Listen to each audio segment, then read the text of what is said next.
El año pasado fueron el peor equipo de toda la NBA. Consiguieron un récord negativo en términos históricos de derrotas consecutivas, lo cual les hizo convertirse en el hazmerreír de toda la competición. Sin embargo, durante esta temporada, los Detroit Pistons han dado un giro de 180 grados. Son ahora mismo uno de los conjuntos más divertidos de ver y de los que más hay que tener en cuenta de cara al futuro. Hoy, aquí en Gigantes Daily, vamos a analizar lo que ha cambiado en el equipo dirigido por JB Bickerstaff y cómo han llegado hasta aquí. Mi nombre es Sergio Rabinal y hoy es viernes 28 de febrero de 2025. ¡Arrancamos!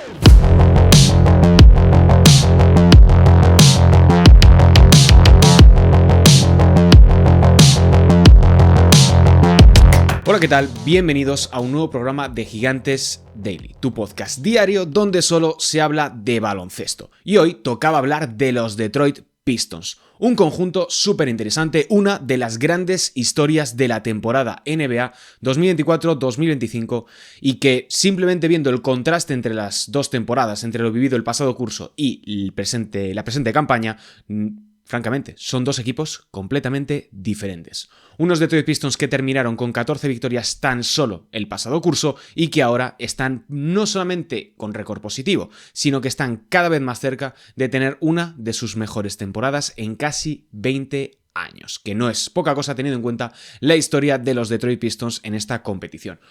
Unos Pistons que han cambiado radicalmente durante estos últimos 12 meses. Han dejado atrás el año dirigido por Monty Williams y sobre todo por Troy Weaver como general manager para dar paso a un nuevo comienzo de la mano de JB Bickerstaff y Ryan Landon. Una dupla que, en el poquito tiempo que llevan juntos, han conseguido revertir una dinámica negativa con una nueva imagen y con Cade Cunningham al frente. Vamos a repasar un poquito, hacer un poquito de repaso histórico en lo que ha ocurrido estos últimos 12 meses y lo principal y lo primero es hablar de las altas y de las bajas, de los jugadores que estaban el pasado curso y los que tenemos ahora en el presente. ¿Qué es lo que ha cambiado en estos Detroit Pistons para que ahora estén ubicados en la sexta posición de la clasificación en la conferencia este? Lo principal, traerse veteranos, jugadores con experiencia, que quizás su techo sea más bajo de que lo que podían haber aspirado a conseguir solamente con jugadores jóvenes, pero ahora tienen ese extra de experiencia que ningún rookie, que ningún jugador joven te puede dar desde el primer momento, salvo que sea alguien llamado a cambiar la liga en su posición. Así que tenemos nombres como Tobias Harris, alguien que ha sido muy denostado en los últimos años por su gigantesco contrato de los Philadelphia 76ers, pero que ha demostrado ser un jugador sólido, equilibrador de quintetos y que es capaz de rendir siempre a un nivel óptimo. Que probablemente nunca te dé un 8 y nunca sea un jugador sumamente destacado ni desde el triple, ni en penetración, ni en defensa, pero es el 6 que todo conjunto necesita para sentarse en la zona media de la clasificación y sobre todo en el caso de proyectos jóvenes, para elevar el suelo competitivo. Después, Tim Hardaway Jr., lo mismo. Alguien que es muy inconsistente a nivel ofensivo, pero que cuando tiene el día es capaz de marcar la diferencia desde la larga distancia. Y que junto a Malik Beasley, por ejemplo, en este último partido que disputaron ante los Boston Celtics, fue uno de los jugadores más destacados. Y de nuevo, es un tirador inconsistente, alguien que a lo largo de su carrera no ha terminado nunca de encontrar la regularidad necesaria para ser un titular, pero que en este tipo de contextos y con la confianza necesaria y rodeado de los jugadores apropiados, es capaz de dejar buenas sensaciones. Además, ha añadido a Dennis Schroeder a través en el último deadline, a Ron Holland con la elección del draft del último año, Paul Reed, que es jugador de fondo de rotación, y aquí el punto importante, JB Bickerstaff como su nuevo entrenador, alguien que ha cambiado por completo la manera que tenemos de entender estos Detroit Pistons y que nos está permitiendo ver a un conjunto muy, muy interesante del que hoy vamos a hablar en profundidad. Bien, bajas relevantes, jugadores que ya no están y que verdaderamente es una sorpresa que estuviesen el año pasado en la plantilla de los Detroit Pistons. Killian Hayes, que ahora mismo está en un contrato con los Brooklyn Nets, intentando agarrarse a la ventana de la NBA. Chimezie Metu, que ahora está en el Barça. Alec Burks, que es un jugador ya veterano y sin mucho fondo y sin muchos kilómetros más encima. Quentin Grimes, que lo traspasaron a los Dallas Mavericks para luego acabar en Philadelphia 76ers, y Evan Fournier, que ahora mismo está en el Olympiacos. Es decir, jugadores que están o bien ya fuera de la NBA o que están tratando de agarrarse, salvo el caso de Quentin Grimes, que es una mala operación por parte de los Detroit Pistons, que se desprendió de un jugador sumamente aprovechable. Bien, puntos importantes. La pasada temporada, Por las filas de los Detroit Pistons pasaron un total de 31 jugadores, lo que es equivalente a 2 plantillas completas. Recordemos que las plantillas en la NBA son de 15 jugadores más 3 contratos duales de la G-League. Es decir, 31 jugadores pisaron cancha con los Detroit Pistons. Un número que ya refleja la inestabilidad de la temporada, más allá de lesiones. Trataron de encontrar soluciones a los problemas que tenían o a la inconsistencia de muchos de sus jugadores, por la cual encadenaron tantas y tantas y tantas derrotas en ese primer cuarto de temporada y que no terminó de funcionar de ninguna manera. ¿Cuál es el cambio fundamental o cómo podemos entender la razón por la cual estos Detroit Pistons han conseguido dar ese salto adelante tan esperado y que es realmente tan ilusionante? Y yo creo que aquí hay que hablar de JB Bickerstaff, que se ha confirmado como un acelerador de procesos, como alguien que es capaz de coger un equipo en horas bajas, un equipo joven que tiene mucho potencial pero que no ha terminado de demostrar nada, y convertirlo en un firme aspirante. Lo hizo en algunos momentos en tramos, por ejemplo en los Houston Rockets, donde aun cuando estaba todavía James Harden en el equipo, lo dejó buenas sensaciones, también en Memphis Grizzlies, y posteriormente lo hizo con muy buena nota en los Cleveland Cavaliers, que sí, no terminó de dar el paso adelante, el paso suficiente para llegar al siguiente nivel, que es lo que ocurrió la pasada temporada, con una primera ronda de playoffs contra los Orlando Magic que dejó muy malas sensaciones porque fue absolutamente terrible, y después eliminados por los Boston Celtics, eso sí, con bajas importantes como la de Jarrett Allen. Pero ahora, en estos Detroit Pistons, JB Bickerstaff ha encontrado otra vez el espacio necesario para poder realizar su juego. Le ha sido una inyección de confianza para todos y cada uno de los jugadores, y junto al buen trabajo desde la dirección deportiva, yo creo que han encontrado esa identidad que les faltaba, la motivación para performar, para tener un buen rendimiento durante los 82 partidos de la temporada, y luego hablaremos de Cade Cunningham, pero no se puede mencionar el ascenso de Cade Cunningham sin hablar tampoco de la ayuda que ha supuesto JB Bickerstaff en ese sentido, como un nuevo motivador, como alguien que ha sabido liberarle el espacio para que pueda sacar la mejor versión de su juego. Otro punto importante, su nuevo general manager, Ryan Landon, que sustituye a un Troy Weaver que apuntaba maneras, que parecía ser uno de los ejecutivos a tener en cuenta a partir de creo que llegó en el año de la temporada 19-20, y que francamente no ha terminado no es que haya terminado de cumplir las expectativas, es que ha sido uno de los peores gestores en lo deportivo de los últimos años en la NBA, con contratos muy malos, tomando decisiones bastante negativas, dejando escapar a jugadores que podían tener potencial, o bien eligiendo a otros en el draft que francamente no han terminado de funcionar en ningún sentido. Weaver yo lo considero un mal evaluador de talento, elegían cromos repetidos, trataban de conformar una alineación o una plantilla que no tenía sentido cuando ya tenías a Cade Cunningham, que es un gran generador de juego, y creo que el mejor ejemplo es Jaden Ivey, que ahora ha terminado de despuntar antes de la lesión, pero que cuando se le seleccionó teniendo ya a Cade Cunningham no tenía mucho sentido, cuando el perfil de Cade lo que te pedía era más tiradores, eran jugadores que pudiesen aportar en ese sentido. Y aquí hay que mencionar también otras apuestas que intentó realizar, de estas típicas de oportunidades de mercado, que no funcionaron en absoluto. Trató de ir a por Marvin Bagley, trató de ir a por James Wiseman, y ninguno de estos funcionó. Hay que darse cuenta de que tienes un jugador como Cade Cunningham y que para rodearlo correctamente necesitas tiradores y rim runners, es decir, interiores que tengan bajo uso ofensivo, que tengan que sean exuberantes a nivel físico y que puedan desplegar un buen nivel defensivo para ayudar a corregir esas carencias que en algún momento puede tener Cade Cunningham por su perfil ofensivo, no tanto porque él no esté capacitado para rendir en ese sentido. Landon apuesta por fichar tiradores, despejarle la pintura a Cade Cunningham, y el resultado es un temporadón, porque estos Detroit Pistons están teniendo una temporada magnífica. Luego hablaremos de los datos, luego hablaremos de algunas estadísticas que creo que merece la pena destacar, y es que incluso cuando se lesiona Jaden Ivey, traen a un jugador que encaja en el estilo de juego de Cade Cunningham y en el estilo de juego que pretende implementar JB Bickerstaff, como es Dennis Schroeder, que en los 6 partidos que lleva mientras estoy grabando, yo creo que está funcionando bastante bien, creo que puede tener una buena oportunidad para resarcirse tras este año tan complejo para el jugador alemán, desde el traspaso de Brooklyn Nets a los Golden State Warriors y después ese intercambio constante de lugares al que le llevaron a Dennis Schroeder hasta terminar finalmente en los Detroit Pistons, que creo que es un contexto muy positivo para él, para revalorizarse y para encontrar quizá un buen contrato este próximo verano. Bien, los datos. Ahora mismo los Detroit Pistons están con 33 victorias y 26 derrotas. Para que os hagáis una idea, no alcanzaban las 33 victorias desde la temporada 2019, donde terminaron exactamente con un balance de 50%, es decir, 41 triunfos por 41 derrotas, que es cuando llegan por última vez a playoffs con Blake Griffin, con Andre Drummond como principales referencias, un equipo de autor con Stan Van Gundy como entrenador y francamente, si podéis revisar esos Pistons con Blake Griffin, que fue All-NBA incluso, la verdad es que merece la pena.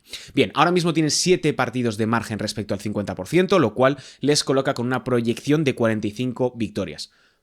Es un escenario absolutamente inédito en la franquicia de Michigan. Para que os hagáis una idea, no llegan a ese, o no superan ese 55% de victorias desde el año 2008. Desde el año 2008. O sea, es que han pasado tantísimo tiempo que la NBA le ha dado tiempo a cambiar 2 o 3 veces de filosofía, de vanguardia, de tipos de jugadores, de equipos.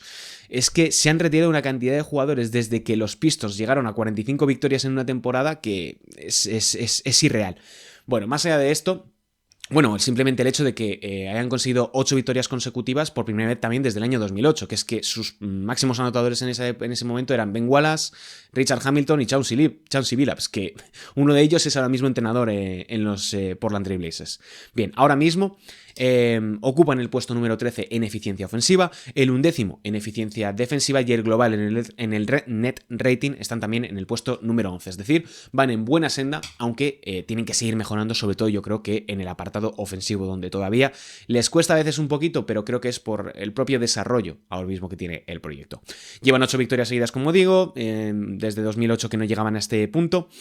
Creo que tienen que mejorar respecto, cuando se enfrentan a equipos por encima del 50% de victorias que tienen un balance ahora mismo de 11 triunfos por 16 caídas. Que si bien están bien ubicados, porque por ejemplo es un registro mucho mejor que los Milwaukee Bucks, que los tenemos como unos grandes aspirantes por el hecho de tener a Giannis, por el hecho de tener a Damian Lillard, pues los Magic tienen un 8-14 contra conjuntos por encima del 50% de victorias. O los Orlando Magic, que tenían tan buena pinta a principios de año y tienen un 8-21 contra rivales por encima, contra rivales con balance positivo. Y salvo catástrofe, pues serán equipo de playoffs por derecho propio, porque ahora mismo están sextos, tienen 5 partidos de ventaja o de diferencia por encima de ese umbral del play-in, que ahora mismo son los Orlando Magic en la conferencia este, y eso les pondría en disposición de enfrentarse a los New York Knicks en una primera ronda de playoffs. Unos Knicks a los cuales les han ganado ya 2 de los 3 partidos que han disputado en esta campaña. Y aunque pierdan el siguiente encuentro que tienen en temporada regular contra el conjunto dirigido por Tom Thibodeau, van a acabar con un 2-2 contra los New York Knicks. O sea que no es en absoluto descabellado pensar en un escenario donde los Pistons puedan ser uno de los grandes animadores de los playoffs. Una de las grandes historias de la temporada ya lo son, pero quizá puedan terminar de rematar esta temporada con muy buen sabor de boca, poniéndole en aprietos a los New York Knicks, que son uno de los grandes aspirantes de este lado del cuadro de la NBA. Y a mí no me parecería en absoluto descabellado pensar en ese escenario.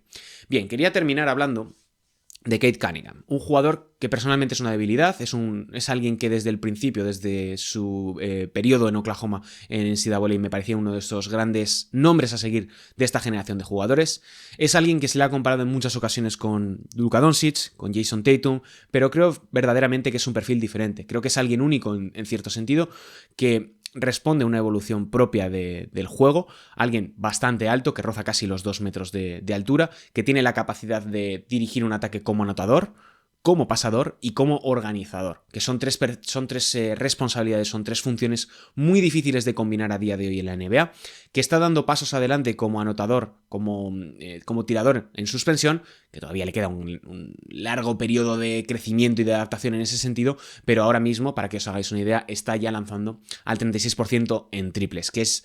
Yo creo que ese umbral en el que se debe establecer a todo jugador de alto volumen para considerarle una cierta amenaza. Tiene muy buena mano desde la larga distancia, aunque todavía no tenga esa consistencia necesaria para ser un peligro para las defensas rivales, pero sobre todo lo fundamental con Cade Cunningham es su técnica individual. Es un jugador exuberante a nivel técnico, alguien que domina las 2 manos, que se maneja en el bloqueo directo como uno de los mejores. Para poner un poco en contexto a la gente del perfil de Cade Cunningham, está ocupando el percentil 70 en bloqueo directo. Esto se traduce en que está entre los 30, en el tercio superior de la liga en ese sentido. Uno de los jugadores que más volumen asume y que promedia 0,95 puntos por posesión en acciones de pick and roll, acciones de bloqueo directo. Esto es élite, ¿vale? Esto es absoluta élite en una de las acciones, en una de las secuencias más importantes del baloncesto actual, como es el bloqueo directo. Alguien que está promediando casi 26 puntos, 6,3 rebotes y 9,5 asistencias. Números de absoluta estrella. Alguien que apenas está iniciando su carrera en la NBA.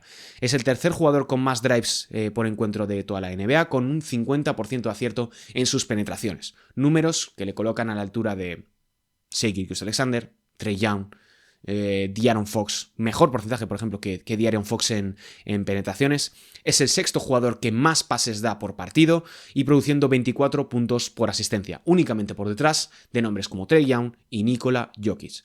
Repito, esto es absoluta élite. Cade Cunningham es élite en esta temporada.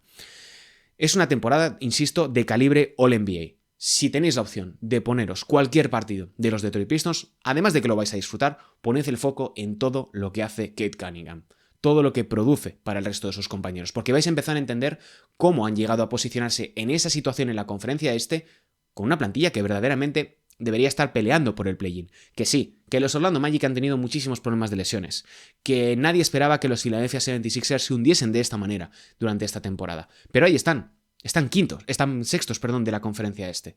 Es un dato mayúsculo. Creo que se está hablando muy poquito de la que es una de las historias de esta temporada en la NBA.